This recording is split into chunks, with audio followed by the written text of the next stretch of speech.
So they're down 2-0. 2 goals, 2 shots. Meanwhile, their goalie's a guy named Jake Oettinger. Jake Oettinger is the 6th highest paid goalie in all of the NHL. Dallas has the top payroll in the NHL.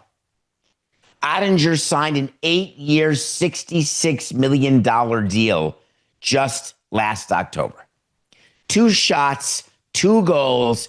He pulls them. They lose the game, eliminated, and listen to what this coach did.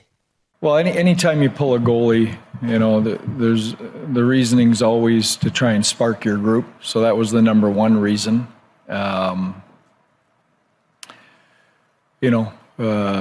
had talked endlessly in this series about trying to play with the lead. And obviously we were in a 2-0 hole right away. And you know what, I didn't take that lightly, and I didn't blame it all on Jake. But, the reality is if you go back to last year's playoffs, he's lost 6 to 7 games to Edmonton, and we gave up 2 shots on 2 goals in an elimination game. So, it was partly to spark our team and wake them up, and partly, knowing that, status quo had not been working, and that's a pretty big sample size. Spark your team. My nickname's Sparky, so whenever someone says spark, I like talking about that. It's a real spark. I don't know if you know that. When you're down 2-0, you pull the goalie, who is your number one goalie, you're one of your highest paid players, and you're going to really spark your team because the players are going to look and say, oh my God, I feel so sorry that they had to pull the goalie. It's like sparking your team when you fire the manager. It can work sometimes, but not often. But that's not what interested me the most about Peter DeBoer. Now, he's been a very successful coach. Yes, he gets fired and then the Golden Knights win the Stanley Cup. But if you look at what he's done, Dallas has been to the Western Conference Finals 3 years in a row. They've been eliminated by Edmonton now, obviously 2 years in a row. Spark your team. That's part of it. Next, can't go with the status quo. So I want to explain and understand both at the same time. You're down 3-1. You talk to your GM, you talk to your president and owner. Your plan is that you're going with your goalie because he's your goalie. His name is Jake.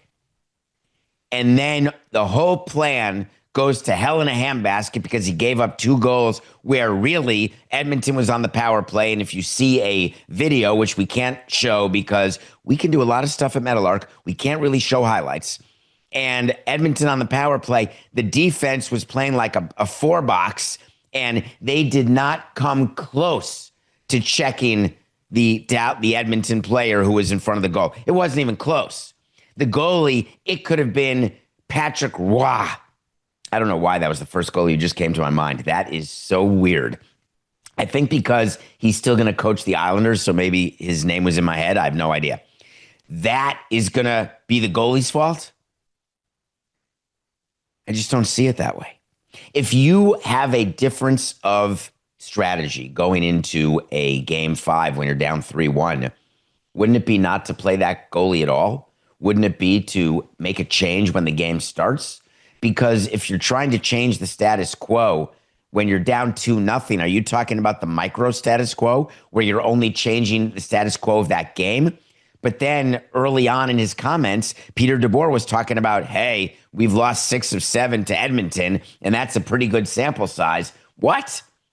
Under whose rule of sample size? When I Google sample size, under no scenario do I see 7 games as a sample size. That's like when a baseball player hits 2 home runs opening day and you say he's on track for 100 and no, that would be more, for 324 home runs. It's literally absurd. Here's the other thing I love when coaches speak. This is great coach speak. We want to play with the lead. NSS, baby. Really? That's the best you're going to come up with? To me, when you pull a goalie after those 2 quick shots in an elimination game, do you want to know what it does? Because it doesn't spark your team. It panics your team. And the last thing you want to do is show panic. Every time you think you want to show panic, think about a flight attendant running up and down the aisle on an airplane during turbulence. It's the last thing you want to see as a passenger. You want to see calmness. You want to see, I've been here before, we've been here before, there's nothing to worry about. Pulling the goalie in hockey, to me, when there's no injury, I was thinking about this, Coca. Pulling a starter with the bases loaded and no runs in the first inning when it's your workhorse, that would be on my list. Putting a guy on the bench after playing 1 minute, that would be on my list. Pulling a goalie, that's top 5. Pulling a goalie in a game does nothing ever but show that you're either down big, you've lost complete faith in the goalie, and forget spark the team, forget playing with the lead, forget status quo, forget sample size. It's game over. And it's not as though Dallas just lost yesterday and it was not indicative of the series. The North Stars, 4869. I'm not sure. Well, 30% of you know exactly what I'm talking about. The Stars were outscored 19-4 after winning game 1.